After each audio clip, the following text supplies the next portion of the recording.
can't let me go. Elly May, you come back here and I'll do as I say. Get her, Jed, get her. Make her mind deaf. Doggone it, Duke. I sure would like to know what all this excitement's about. Wish I was done eating.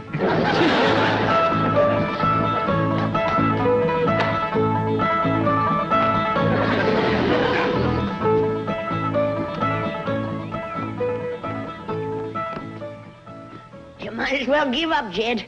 She's made it to the big tree. Granny, I'm going up after her and bring her down. That's a mighty tall tree, Jed, and she's going plumb to the top. Granny, this is something that can't be put off no longer. That girl has got to start to school. Good, Duke. Elly May, take to that girl's finishing school. I reckon you ain't much interested in school. You'd rather be chasing a raccoon up a tree, wouldn't you? I'm afraid Elly would, too. Oh, hello, Granny. Did you get her into a dress? I did. Got her hair up in braids, too. I kind of favor Elly May's hair hanging down nice and loose and pretty. Oh, Jed, she's commencing to school. And a schoolgirl should wear her hair in braids. How come? That's so the boy that sits behind her can stick her pigtails in the inkwell. That's how they get acquainted. Might work all right back in the hills, but here in the city, things is a mite different. Boys is boys and girls is girls, city or country. I'll bet you Elly May has a boy toting her books home tonight. I'm afraid not, Granny. You see, in the school where Elly's going, there ain't no boys there. What kind of a fool school is that? I want Miss Drysdale to hear it was her idea. I might have known it. That woman is a troublemaker. She never did cotton to us living here, and she's up to something now. I'm gonna learn her to mind her own business. Now, hold on there, hold on, back up. Miss Drysdale done Elly May a favor to get her into that school. That's what you call a girls' finishing school. Without any boys, I don't know how they even get started. Well, here I am, Paul. Elly May, you are prettier than sunup. And you want to waste her on a school full of girls. Come on in and see yourself in the looking glass. Paul, do I have to wear a dress? Elly May, that's the dress that your Aunt Pearl made for you. Hey, this is all hand-worked, Elly. Pearl spent 4 weeks on this. And 50 cents in cash. Elly May, you just be thankful. Why, there won't be a girl in that exclusive finishing school with a dress like this one. For like lunch I fixed for you.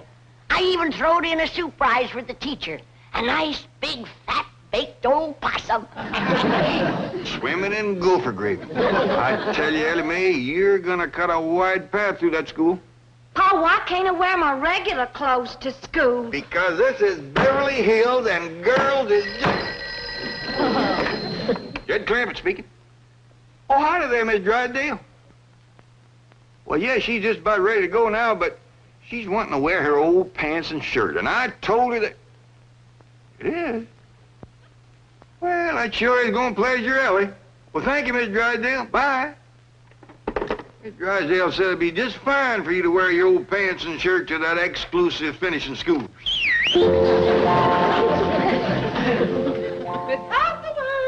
Oh, wait a minute, Chief. Your wife is here. Yes, I know you want to... Hello? Hello, hello? Hello, hello to you. Any news from Milburn? Oh, yes, he'll be in Friday. Oh, good. I rather imagine the Clampetts will have moved away by then. Moved away. What have you done, Mrs. Drysdale? Only what you and Milburn have been urging me to do. Be helpful. I recommended a school to Mr. Clampett for his daughter, Elly May. Oh, well, that was very nice. What school? One befitting the daughter of a Beverly Hills multimillionaire. Our most exclusive private finishing school. Not the Willows. Where else? You and Milburn keep reminding me that under her blue jeans and faded shirt, Elly May is as good as anyone. She is, but those girls at the Willows are insufferable snobs. They'll cut her to ribbons. Well, don't blame me if she finds herself beyond her social and intellectual depth. I've been saying from the first that the Clampetts didn't belong. I've tried to spare them this humiliation. You are all heart. They must be on their way to the Willows. After the reception, they get there. I rather imagine they'll be on their way to the hills or the caves or wherever it is they came from. Mrs. Drysdale, this may cost me my position here, but there is something I must say. You are a fink. This is the way we go to school, finishing school. This is the way we go to school with a possum for the teacher.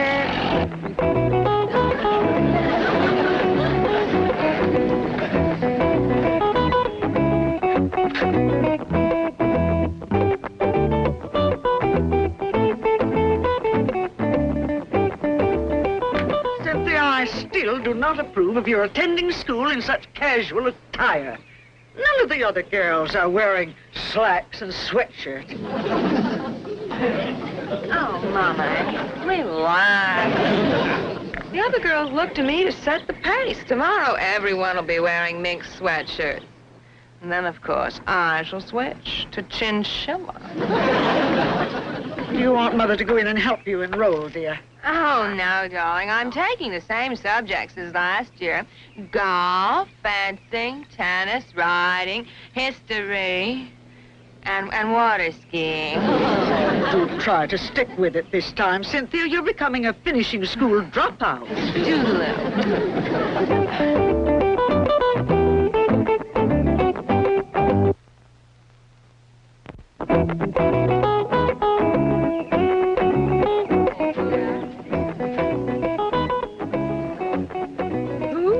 That up for you, Sin. My couturier, but of course the idea was mine. Oh, pardonnez-moi, mademoiselle. Je cherche mademoiselle Clampetts.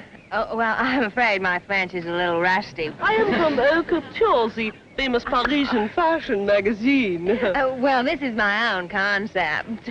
Well, we cannot all be creative, n'est-ce pas?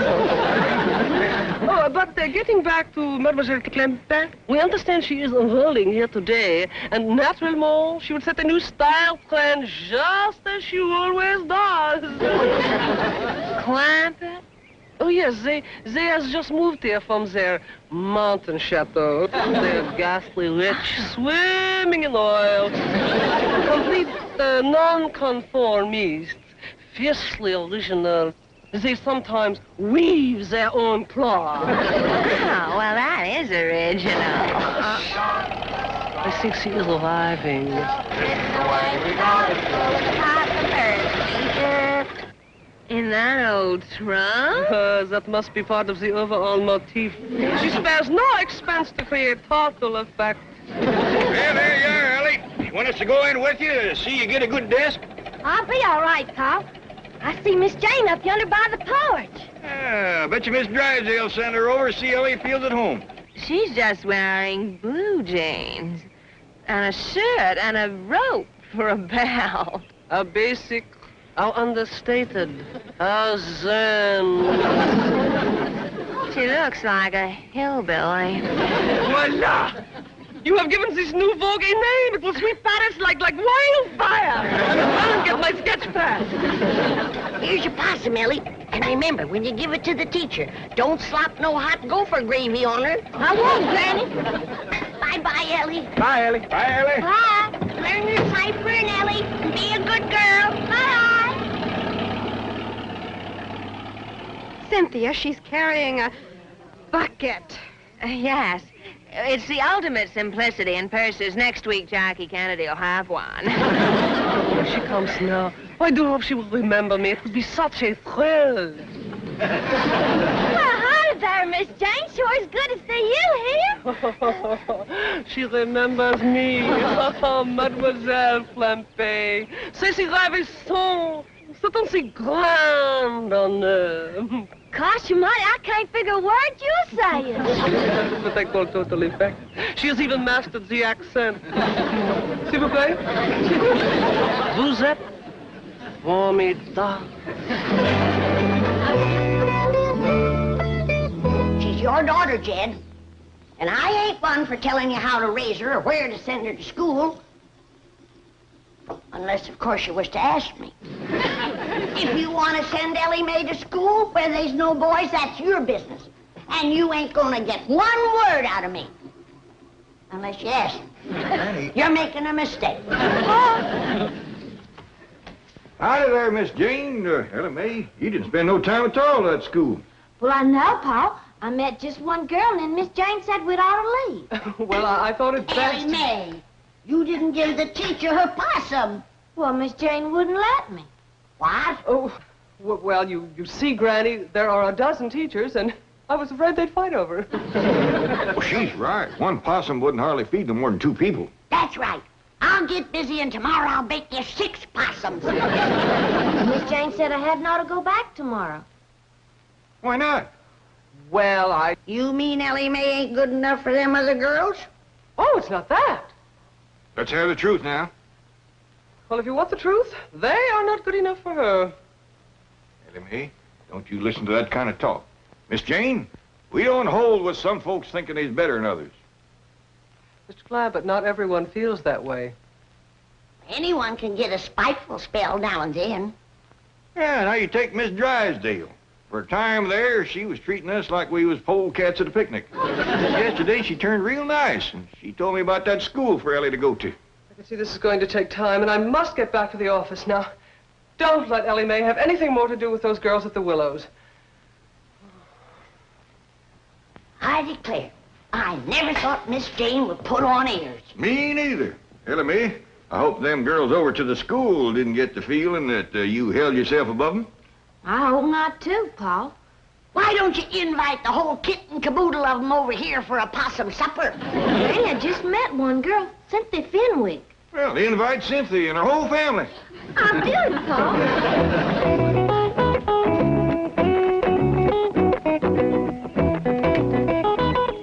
Cynthia, darling. Hi, Mommy, darling. Homework tonight, forehand bowling. Cynthia, the most ghastly person has been phoning for you today. Mommy, I don't even know any ghastly person. Precisely what I said. I said, see here, Miss Clampett, you ghastly person. Clampett? Elly May Clampett has been calling me? Yes. And she had the cheek to invite us to her home. I suspect a kidnap plot. She has the strangest accent. Mommy, the Clampetts are the avant-garde social leaders of the season. Are you serious? Dreadfully serious. You mean we should accept? Don't just accept. Call them immediately and beg to be invited. Beasley, where's the nearest phone? Front seat or back? Front seat. I tell you, Granny, I never talked to nobody so pitiful anxious to come for victuals as them Fenwicks. He must have fell on hard times, Jed. Must be. You know, it turns out she's a widow woman. Oh, Elly May, Miss Fenwick called back, and she's coming for supper, her and Cynthia. Oh, good, Pa. Cynthia sure looked like she could use some victuals. Powerful skinny girl. I told you, Jed, they fell on hard times. That's a fact. Cynthia was wearing the oldest-looking clothes I ever did see. She was? Had on the fur she must have outrode 15 years ago. It barely come to her middle. And her pants had been worn till his plumb shine. Her ma's in worse shape than she is. That poor old widder ain't got nothing to wear. You don't say. Well, it must have shamed her something terrible to have to say it, but right on the telephone she asked me, did she have to dress for dinner?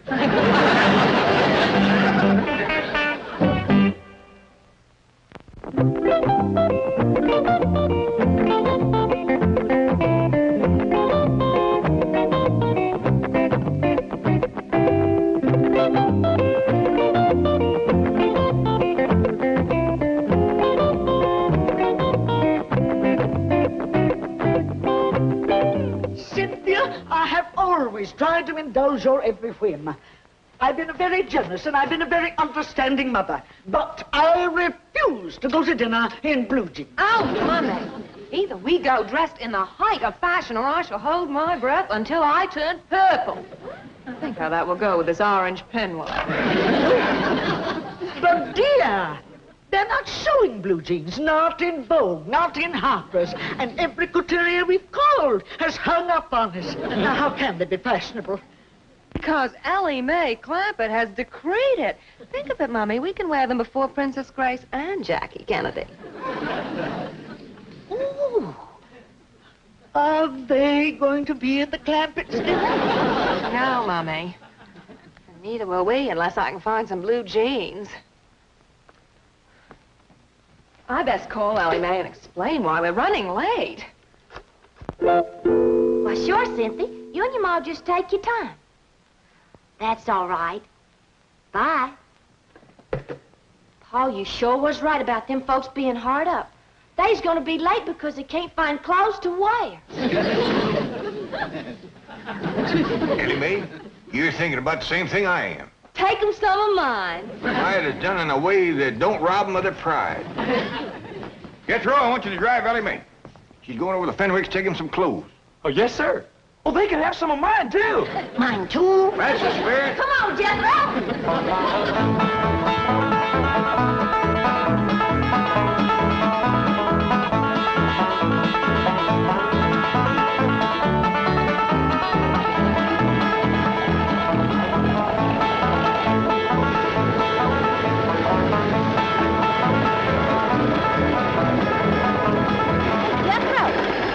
This is the right place. It's awful little. Yeah, this is it, all right, Ellie. It says right on it, Fenwick House. I reckon no one's home. That's good. We can leave these clothes without shaming them none. Yeah, I'll set them right inside the door.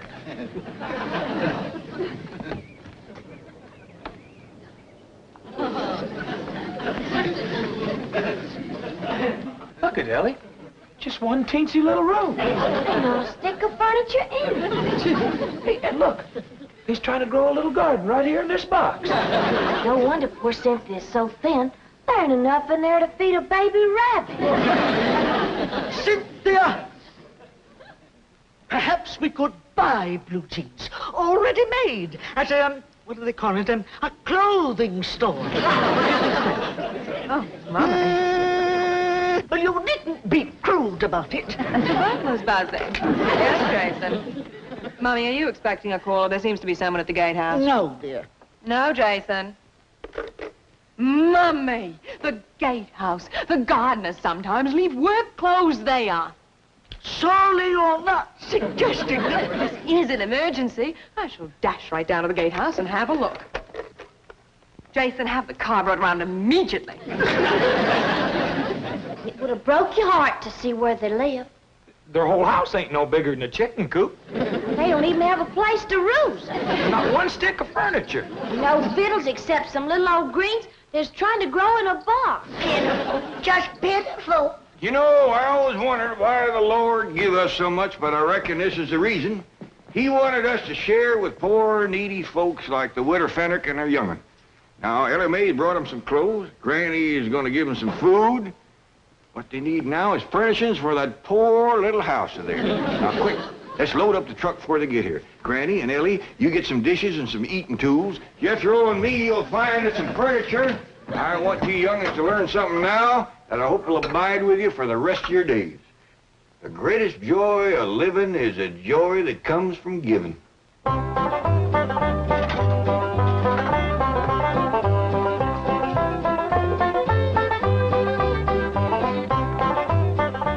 It worked. They're moving. The Clampetts are actually moving. You sure you only got room for one bed, Jethro? Just barely. Reckon it'll be big enough for the both of them? All I hear from Ellie, that Cynthia Fenwick is so skinny you couldn't hit her with a handful of corn. Mr. Clampett! I thought I saw you moving things out. I hope you're not angry over Elly May's experience at the Willows, but apparently it did open your eyes. It sure did. We didn't know there was people like the Fenwicks in Beverly Hills. The Fenwicks. Did Elly May meet Cynthia Fenwick? Yes, ma'am. That's how come we's loading all this stuff up on it. Jethro. No use robbing folks of their pride. He's right, Jethro. The less said, the better. Just load up and go. We's hurrying quick as we can. Let me help. Yeah, that's mighty neighborly of you. I'll go see how Granny and Ellie's getting along in the kitchen.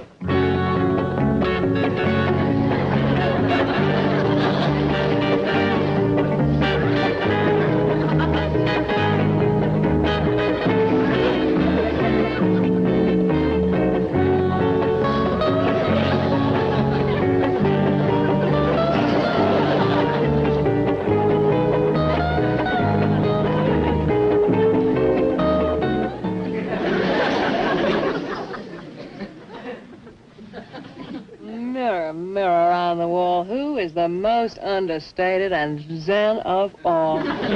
You, Cynthia Fenwick, you little darling.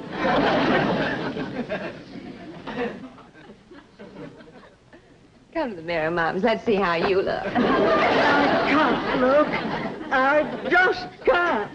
Don't be silly. Now, here's your bucket. Bucket. Well, it's part of the Clampett look. Now, of course, you must picture your hair in braids.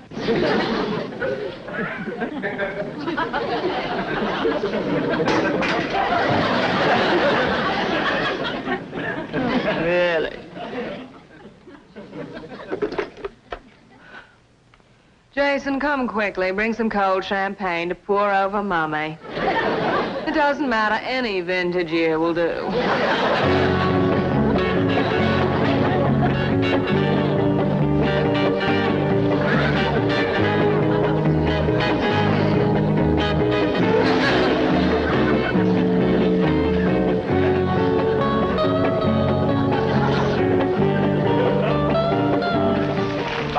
I never seen a woman so overcome with the spirit of giving as Mrs. Drysdale. She's still toting things out. I wish she'd get the spirit and start giving some of her own things. If she don't let up soon, I may hint about that.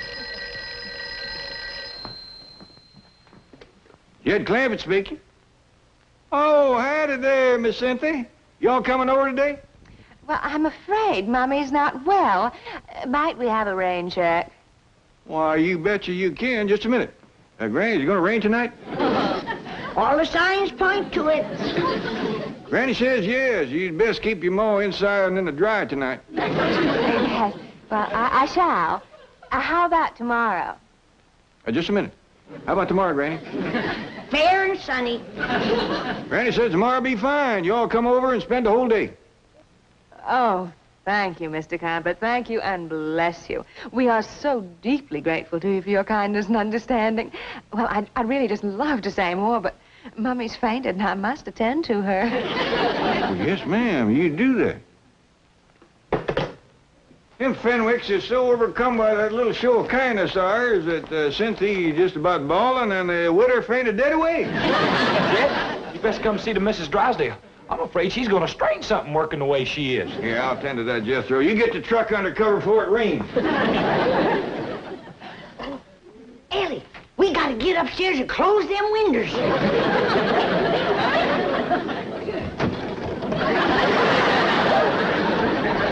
Whoa, Miss Drysdale, hold on there, hold on. Tomorrow's another day. You will continue moving tomorrow, you promise? We spend the whole day just making the Fenwicks happy. And me. I'll come here early to help. Well, why don't you just rest up tomorrow? You must be all tuckered out. No. I shall be here early. Never did see such a change of heart come over a woman. Jed! Oh, Granny, let's have victuals early so we can all get to sleep early. Tomorrow's a big day. Ain't none of us gonna get to sleep early tonight, Jed Clampett. Why not? Miss Drysdale done emptied out all 12 bedrooms.